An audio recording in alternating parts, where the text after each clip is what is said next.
Standard computational governance operates like a series of checkpoints.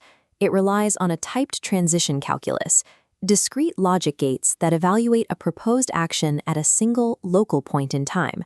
But when an AI system becomes highly adaptive, self-modifying, and generative, local gates are not enough.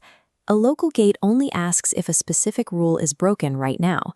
It cannot see the cascading weight of a decision, the downstream memory burden, or the trajectory of an evolving model. The system easily generates pathways that slip around individual checkpoints. To contain that generative energy, we have to move from local calculus to global topology. We introduce governed transition geometry. Instead of a flat list of rules, governed transition geometry maps the safe space of computation as a physical landscape. It treats a line of code, a proposed action, not as text to be read, but as a physical object moving through a constrained topological field. We stop trying to catch bad behavior at isolated toll booths and start designing a physics engine where dangerous computational movement simply cannot survive the terrain. The foundational unit in this geometry is the candidate transition, designated as C. You can picture it as a simple vector, an arrow pointing from a current state, x, to a proposed future state, y. This vector has shape and it has direction, but it has absolutely no permission to execute. It is merely a generated possibility.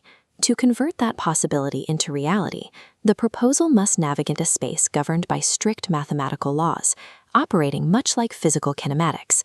To understand this traversal, we have to map three phenomena: how a computational proposal acquires mass, how the consequence of that action curves its trajectory, and how the actual realization operates within a dipole magnetic field.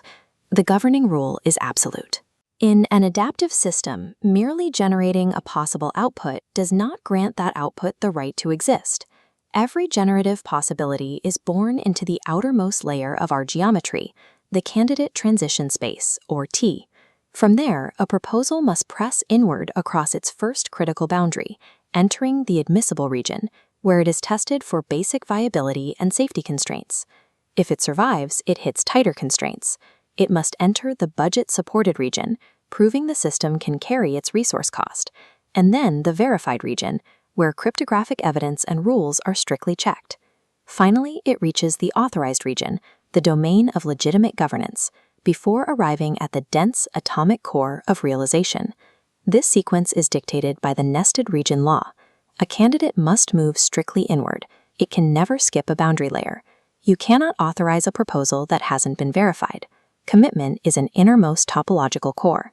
It is mathematically inaccessible to any proposal that fails to survive the compounding pressure of every prior layer of evidence, which raises a mechanical question. How does a seemingly lightweight line of code actually generate the force to cross these heavy topological boundaries? It requires what we call the Higgs mechanism of computation. In physics, particles gain mass by interacting with a field. Here, possibilities do not possess operational reality until they couple with the system's constraints. As a proposal seeks permission, it acquires transition mass. This is the total operational weight the system must bear to execute the action. We calculate transition mass by adding the immediate compute burden to the downstream memory and provenance burden. But the most critical variable is governance pressure. When an action carries high risk, the required audit rules and authority checks scale the mass exponentially. If a system attempts a sequence of actions, the geometric path length is calculated by adding together the transition masses of every single step taken.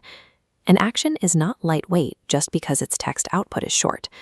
High governance requirements create immense geometric mass, and the system must physically carry every ounce of that burden. Just as physical mass curves spacetime, transition mass curves computational trajectories. This creates the curvature of consequence, forming steep governance gradients. In this geometry, these gradients act as a resistance field. The higher the risk, the more governance pressure is required to keep the proposal on course. When a candidate's mass is too high for its evidence to support, the governance gradient becomes so steep that the proposal is redirected. Instead of reaching the core, the trajectory is pushed outward into repair or rejection zones. The ultimate barrier at the center is the commit mass gap, a realization threshold that functions like a potential barrier. A candidate can only bridge this gap if its mass is low enough to fit the threshold, or if the system's verified support capacity is high enough to carry it across.